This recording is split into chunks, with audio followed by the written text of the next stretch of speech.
frustrating. This one did not elude you because. And do you know that it's affecting the price of transportation? That's because the drivers will factor in how many thousands they have to spend. That's the main reason, apart from cost of fuel, for the high cost of transportation. That is the main. In South, and Southeast. Not only, I don't know, maybe also because the legislator was counting what it takes, how many checkpoints from Lagos to Abuja. And I ended up saying that from Abuja to Kaduna, I didn't see one checkpoint. So how do we add up to that? So it's almost like criminalizing a set of persons in a geopolitical zone, while the other areas are left open. Now the question is, in the north, and that also brings to fore the fact that, you know, when things are like that, when that becomes the attitude, when that becomes the trend, you know, in the force, there's a clamor to be posted here, because the thinking is that, oh, once you are here, you will make it. Ayo, that's interesting. Can you say that again, please? Can you rephrase that? No, because definitely in a manner I can understand better. That the clamoring to be posted to a certain region. Clamor because you have so much free money from bribe, extortion. The picture that is automatically painted when you have such extortion that you have daily income at your disposal, and even more than what you need for your sustenance for the day, while your salary is there, your legitimate earning ordinarily is there. So there's a clamor for people to be posted here. Interesting. And probably to a large extent, I think this is a wake-up call for the Nigerian police and EFCC, by the way. I don't want to look into, you know, some of the Nigerian police officers and the level of exorbitant lifestyle. But I don't want to look into that. But have you seen the DPOs and the kind of exotic cars they drive? Well, I wouldn't interrogate that. I have maybe seen they got maybe they got it legitimately. Gifts. Through their earning. It could be also be through their earning. But you also know that there's a DPO that was allegedly found, not DPO, in fact, a very high-placed security official, a Kiaritu, that was found complicit, you know? Yes. Over the hush puppy and all those. The hush puppy thing. So that's why I said the police, within their own internal system, also makes effort to discipline members of the force. They don't just let them go. The IGP that is giving the order cannot be everywhere. That's why he has also put in place an IGP monitoring unit to check the excesses of... Where the IGP monitoring unit? Yes, to check. I do see some of them at checkpoints as well. Yes, I do see some of them at and they will even announce this is the IGP monitoring unit. Kindly slow down. They are also part of the persons flaunting the orders of the IG, because they have their own checkpoints on highways as well. So and few poles, few meters, from one checkpoint you're seeing the other barricade. And guess what? What is even most astonishing is that while we are at this checkpoint, you could see crime, you could see robbery happening in the other one. And these ones will be acting like nothing has happened. These are real-time experiences that I have had, you know, plying the roads, particularly when the kidnapping was really high along this East-West Road, Bayelsa, Kayama, Patani, you know, that area, as if you're going towards... Are we also sure that those persons who are on that checkpoints, why robbery is going on at the other points, and who cannot make any intervention, are we even sure that they are really policemen or people that are wearing police uniform? Well, so there are a lot of angles to it. But what we are saying is that for sure that when citizens say something, they have to when they see something, they have to say something. We should encourage our citizens to exercise their freedom, you know, to use every available organ, especially now that we have both the conventional and the social media. most of these issues can come up, and I believe that they will be corrected. Yeah, we'll also look at the safety of whistleblowers. That is always there, but there's also safety of whistleblowers. There's also protection for whistleblowers. Yes. How effective has it been? It has been. All right. Yeah, it has been. All right. Very well. We'll go on a short break, and when we come back, we'll continue. Do not go away.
From the lines across the ocean to the land beyond the mountains, through the Sahara, we bring all the sport news, live analysis, expert discussions on trending stories in politics, business, socio-economic, sports, and documentaries. So catch all the updates on the happenings around the globe.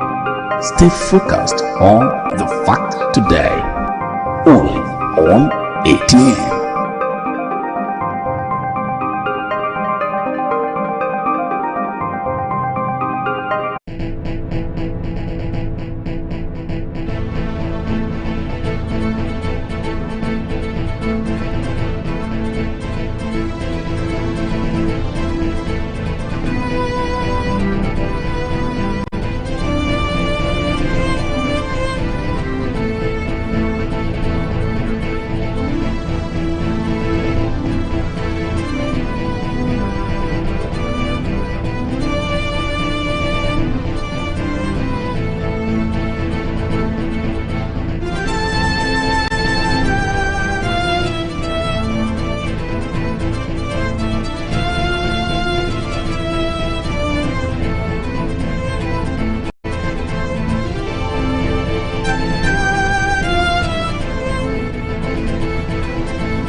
Welcome back and thank you for staying with us. Speaker, House of Representatives, Right Honorable Abbas Tajuddin, has stated that no amount of oil drilling and selling will take Nigeria out of underdevelopment, suggesting diversification of the economy. He cited countries like Malaysia, India, and China as those that were once the cadre with Nigeria, but invested in economic diversification and now enjoy world economic ranking. Tajuddin, while delivering the Al-Hikmah University Ilorin's 14th convocation lecture titled Beyond Oil, Exploring Alternative Revenue Potentials for Economic Growth and Sustainable Development in Nigeria, on Monday said both the government and the state must be psychologically prepared for the paradigm shift. The legislator said there is an evil associated to the nation's over-reliance on oil revenues, highlighting the economic, environmental, and structural challenges it has caused the country. The government to diversify into neglected and untapped resources. The lecture enjoins the government to consider strategic investments in agriculture, manufacturing, solid minerals, tourism, and renewable energy to reduce dependence on oil, create jobs, and foster sustainable development. According to him, institutional reforms and partnerships can unlock the potential in agriculture, solid minerals, manufacturing, and renewable energy.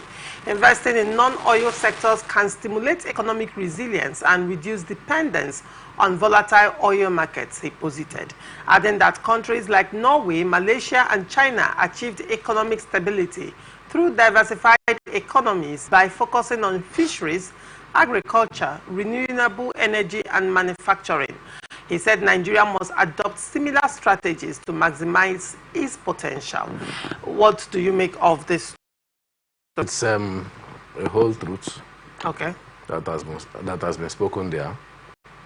Malaysia, India, China. In fact, Malaysia that came here and took some of our palm kernels. Today is even a leading producer of palm, well ahead of Nigeria. And you recall that during the Vision 2010, that the Malaysians were here as consultants to that Vision 2010, to that body. They were here as consultants. So it's quite unfortunate where we lost it. And people always blame the era of petrodollar or petro naira. And now coming back, you know, all of us are now seeing the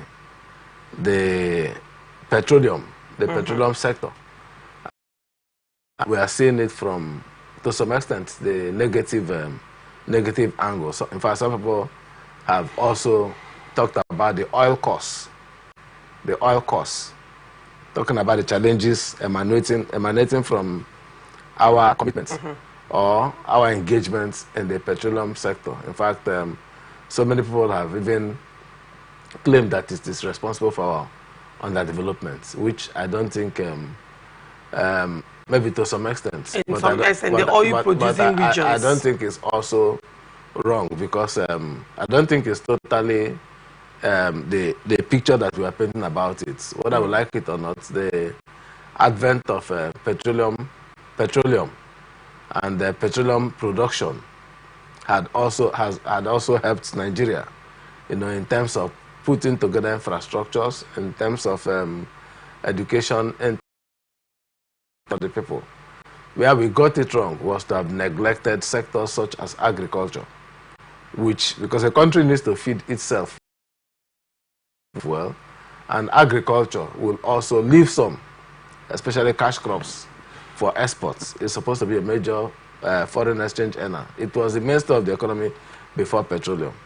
But now, in fact, thanks to him for identifying other areas, the area of tourism, solid mineral. I was hoping that Tajuddin Abbas first of all will mention that, because let's be realistic about that. I was expecting he will first of all mention solid minerals in the north. Yes. Particularly considering that we have gold in commercial quantities in the north. Yes. We have diamond in commercial quantity in the north. Yes. We have, I mean, the north is blessed. You know, when we talk about gold and diamond, we have gemstones in commercial quantities. We have precious stones like ruby and all of that in commercial quantities in the north. The north is blessed. We're also blessed. We are also blessed with solid mineral here. Yes. Here but the mining sector is privatized. Yes. While the oil and gas sector it's on the exclusive list. Yes. Now the economy of the country is now solely based on oil and gas sector, which makes it a mono economy. Do you understand? Yes. Now, the oil producing regions are suffering underdevelopment because most of these regions were mainly into fishing. Yes. And now this oil spillage has killed aquatic life, and even some of them were into farming as well. Yes, farming. Their lands are no longer as fertile as should be. That's what Ogoni is suffering. Thank you. Yes. 13% derivation fund, one would expect it to be pushed to, you know, to a large extent ameliorate the effects of these things. The people are not seeing it. Should we even look into that? The fact that even the oil exploration to a large extent has negatively affected the economies of these oil producing regions as well. Yeah, if we drive that argument too far, that's why I said that we have to balance it, unlike the impression that is always being given, as if the oil production or the advent of petroleum has become a cause. All negative. Yes, all negative. You have to also counterbalance it to the fact that, at least with oil, in fact, it was the economy that gave you the boost, you know, to do some of those things at a time when we had Africa as the centerpiece of our foreign policy. Where Nigeria was respected in the international arena. But we lost all of it. Instead of, you know, investing the outputs, the gains into more strategic industries, we lost all of it. But I need to also say that perhaps there's a little alteration. You know, when we say that solid mineral is completely that of private concerns. I don't think that there's a separate law for solid mineral and that there's a separate law for oil and gas. Because the law is very clear. Anything 3 meters below the surface of the earth, and some of these things like solid mineral are below the surface. So why is it not in the exclusive list? I think what happened was that some of these things, mineral resources are all in the exclusive list. Why is it privatized? Yes, because it was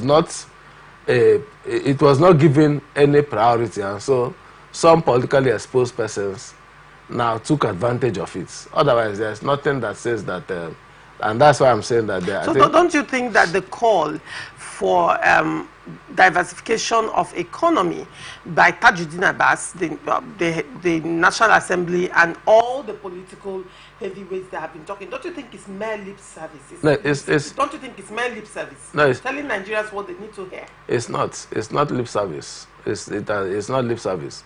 Up till 2012, there was no clear-cut mineral policy. In fact, no law on solid mineral.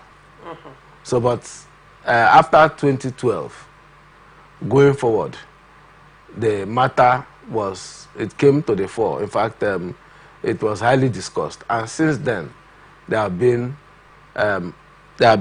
the tendency, not just tendency, attempts, and currently it is right there, you know, the acts trying to control the exploration and exploitation of minerals. In fact, we have you know, it used to be under mines and power and all those things, but now we have, at some point we had a Ministry of Solid Mineral. Yes, we had a Ministry of Solid Mineral. So, Desiane Madweke was at some point, you know, also a minister in that, and after that, so many other people have also been appointed. But I think she's one of the pioneers. The question is now, up until now. Yes. So currently, efforts are being made to make sure that it is streamlined, and there's a law that is regulating the exploration and exploitation of solid minerals. You have a minister that is doing well. You recall that recently we are told that is this Zamfara? I think it was Zamfara State sold some gold bars to the central bank, you know, for some millions of dollars, and that was the first time that we had a thing like that under the last administration. Have you heard of River State, Delta State, any of these oil-producing states selling oil as an exclusive reserve of the states? This is where I am going to. Yeah. Now, the conversation, when you talk of, let's even look at the 2025 budget and the previous budgets. Everything has been premised on projections of how many thousand barrels of oil per day. Or cost of crude oil projected. Of crude oil. There are projections on, the budget is premised on projections of naira per dollar, the exchange rate. Yes. And crude. Yes, and crude, yes. You understand? Yes. These are the projections. Now, one would expect that, you know, with this 2025 budget and the calls for diversification of economy, and a president who has said that he's so big on lifting Nigeria from the ashes of economic decadence, you know, to a large extent, I was expecting to hear that the projections or so would be heavy on mining, considering that, let me use Saudi Arabia as an example. Saudi Arabia initially was running a monopoly economy, oil-based, but at some point diversified into gold. And gold and oil, side by side, are running as the mainstay of their economy. Saudi Arabia is rich. Currently, they are moving towards tourism. Okay, very interesting. They've been adjusting so many of their strict policies. Having looked at what Dubai has done, that's that. You understand? That is their mainstay, because I mean, what does Dubai have to a large extent? Well, let's not go there. But let me still come back to what I was saying with regards to the budget and the projections. Yes.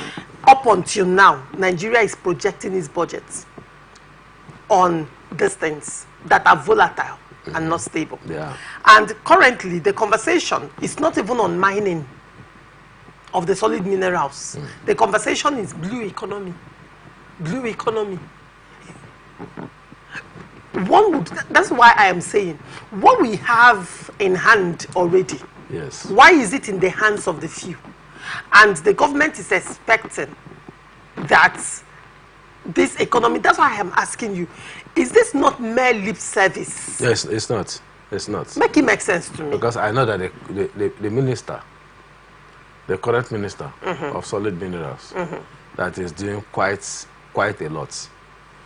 He's doing quite a lot in that particular sector, trying to make sure that things are streamlined, trying to make sure that, in fact, you know, it's a sector that was not just dominated by people that are politically and economically exposed, illegal miners, Asians, yes, Chinese. Most of these illegal, yes, we are Chinese. But now attempts are being made to make sure that those who are players, stakeholders, are properly registered, properly licensed to undertake production. And then when they are properly licensed, properly registered and properly licensed, you also know that issues like taxes, royalties, and others have to be paid. If we go into that, then it will push us into tax reform. Yeah, because I mean, with the North lamenting that the tax reform bill is not favoring their region, I was now asking myself, if the Northern elites, the Northern political class, they are lamenting that the tax reform bill does not favor them, that brings into mind, what are they doing with the commercial quantities of solid minerals in their region? It is also. Well, okay. Go ahead. It's also part of what the tax reform seeks to address. What is their grouse about the tax reform? The VAT is part of it. Yes, we are looking. The sharing formula. We are looking at the benefits. They are looking at the disadvantage, or one is looking at the benefits. The other one is looking at where it will disadvantage him. And in this context, what is the main issue at stake? The main issue at stake is that when it comes to sharing formula, it has always been based on the section of the Constitution. What is the sharing formula? Population, land mass. You understand? Yes, equality. I do. Yes. And before derivation, the law says that, of course, you must take into consideration the issue of derivation.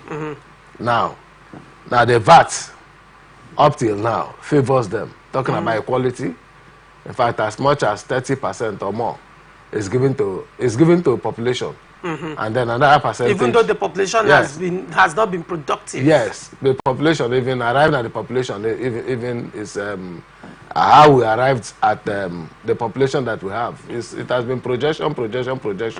We have not even been able to hold a proper census.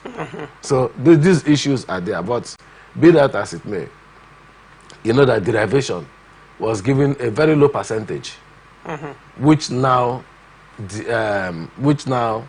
this, let me not call it disenfranchised, but which now cheated some of these areas where the production is ongoing and consumption, and that is why the new law is saying, okay, let us look at give population 20%, give equality of states 20%, and derivation now is a give and take thing. Prior to this time, derivation was looked at from the point of the places, that's where the headquarters of these companies are, because they have to put together the statistics and everything, and then but now it's moving to consumption. But now we are moving to consumption and to location of supplies. So we expect that if you say, in fact, ordinarily the tax reform law will actually encourage them, you understand, to also look at the solid mineral sector. The tax reform law, the tax reform bill is also encouraging. That's why we have the joint tax committee at the state level, and we also have for the local governments. Now that we are talking about financial autonomy, because very soon now it's like Uhuru for the local governments, but very soon we'll begin to hear about things like zero allocation and so on, because the local governments, which before now have always been covered by the state governments. Most times the state governments that cover the gaps of the local government. Now that they have the resources and more resources, they also have key sectors like education and health that they must take responsibility for. And before you know, we're having other issues. So it's not yet, we are not yet there. We are not yet there. Yeah. But then finally, as we wrap up in this on this story, what is your final take or your closing point on this advocacy by Tajuddin Abbas that Nigeria should diversify? For me, it's very apt. We have to diversify. In diversifying, we also have to go back. Agriculture, we must feed our people. And with the level of insecurity, and also have, it's part of it now, because if you are saying you have to diversify, won't you provide security for those that are there? You have to also prioritize it. Now the thing is, young Ayotamuno, when you bring up this one, another issue, bedeviling that particular one will come up. That's why we have government. They are there. Without these issues, we won't be talking about government. Agriculture, one would say, agriculture, how are we going to thrive in agriculture when there is no security? Isn't that even part of the reasons why there is food scarcity and food inflation? That could be an opinion at one level. We can't take away the issue of security for our farmers. In agriculture has always been peasant-based. Leave all those people who are talking about commercial farming. Yes, it's only to limited. Our agriculture up till now is about 75% peasant-based. And these people need to be given security. And I believe that currently, if you look at where we were by May 2023 and now, you see that there has been a lot of retweaking, the tweaking of the security system. And we do hope that we succeed and get back into agriculture. But I think this is where we will wrap it up, with your last statement that we do hope that we'll succeed. Let's hope against hope. I mean, the hope is what is keeping Nigerians alive. No, we are not. It's not hope against hope. We will keep hoping. We will experiment. New challenges will come up. We will overcome those ones. New challenges will come up until we are there. Until we are there. Yes. Let's hope we experiment at this point. It's resilience. Nigeria is known for its resilience. And our institutions are also known for their resilience. Let's hope that we'll get there. Positive. It still boils down to hope. Let's be optimistic. And I'm pleading with all Nigerians to remain very hopeful. We'll get there, according to Young Ayo Tamono. Thank you so much, Young, for coming on Blowout. It's a pleasure having you. Thank you so much. And thank you so much, our viewers, for also staying connected to us. And we are open for advert placements, bookings, and commercials. You can connect with us on all our ATN socials: Facebook and YouTube, Atlantic Television Network; Instagram and TikTok, Atlantic TV Network 1; and on Twitter, Atlantic TV Net. Watch us live on our website, www.atlanticnetwork.tv. Do not forget, peace and unity are the pathways to progress. Open Conversation comes up shortly. Do not go away. Thank you for watching. I am Laurentia Ugu.